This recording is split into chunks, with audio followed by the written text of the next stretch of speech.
بخير. اليوم سوف نتحدث عن شهداء الوطن اللي هم أبناء شهداء الوطن تحت عنوان ويبقى الأثر. الأسبوع الأول من شهر إبريل تحتفل مصرنا الحبيبة بيوم اليتيم. فاليتيم منهم من أبناء الشرطة والجيش المصري وشعبنا المصري الأصيل. اخترنا عنوان كلمتنا ويبقى الأثر في قلوبنا. كلمتنا اليوم تحت عنوان حب، تضحية، انتماء. حب الوطن، الانتماء لهذا الوطن، التضحية من أجل هذا الوطن. طبعا درسنا في تاريخنا المصري في الدستور المصري عام 2014 وضعت دولتنا مصر الحبيبة مادتين خاصة بحقوق الطفل. المادة 70 خاصة بالحق الطفل في الرعاية الصحية، التعليم، الرياضة، الثقافة. وقامت دولتنا مصر الحبيبة بعمل مبادرة نحو بداية جديدة لتنمية الإنسان. الهدف من هذه المبادرة إنشاء أو عمل إنسان واعي يدعو إلى الأفكار البناءة غير الهدامة. أعزائي الطلبة والطالبات، يبقى لما تسمع اليوم في وسائل الإعلام الأسبوع الأول من إبريل من كل عام وهو يوم اليتيم، فلولا شهداء الوطن ما كنا نحن نقف أمامكم. يبقى يا أولاد اليوم يوم اليتيم، تحتفل مصرنا الحبيبة بيوم اليتيم في الأسبوع الأول من شهر إبريل من كل عام. وهم شهداء الوطن، سواء شهداء الشرطة أو الشعب أو الجيش الذي ضحوا بحياتهم فداء لهذا الوطن. وعرفنا أن الدولة وضعت في دستور عام 2014 مادتين، المادة 70 والمادة 71 خاصة بحقوق الطفل.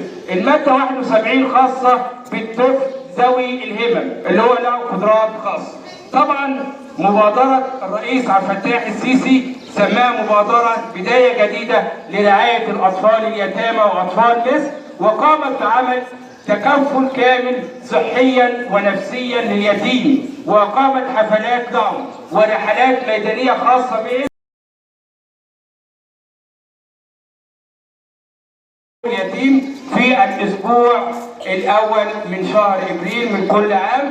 وهم شهداء الوطن، سواء شهداء الشرطة أو الشعب أو الجيش الذي ضحوا بحياتهم فداء لهذا الوطن. وعرفنا أن الدولة وضعت في دستور عام 2014 مادتين، المادة 70 والمادة 71 خاصة بحقوق الطفل. المادة 71 خاصة بالطفل ذوي الهمم اللي هو له قدرات خاصة. طبعا مبادرة الرئيس عبد الفتاح السيسي سماها مبادرة بداية جديدة لرعاية الأطفال اليتامى وأطفال مصر، وقامت بعمل تكفل كامل صحيا ونفسيا لليتيم، وأقامت حفلات دعم ورحلات ميدانية خاصة بهم. ويجب أن ننتمي إلى هذا يوم اليتيم، فهم شهداء الوطن، أبناء شهداء الوطن سواء شرطة أو جيش. تمام كده. وعملت مبادرة جديدة، بداية جديدة لتنمية الإنسان، لإنشاء إنسان واعي يدعو إلى الأفكار البناءة وحماية الطفل اليتيم. تمام كده. نيجي بقى على الدستور.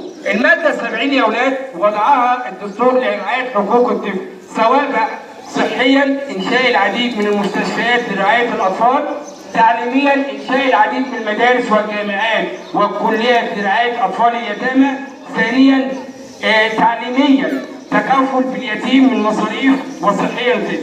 يبقى يوم اليتيم يوم عظيم، يجب أن تدرك أهمية هذا اليوم وهو يوم اليتيم. وقامت الدولة بالتكفل له صحيا ونفسيا وتعليميا وغيره.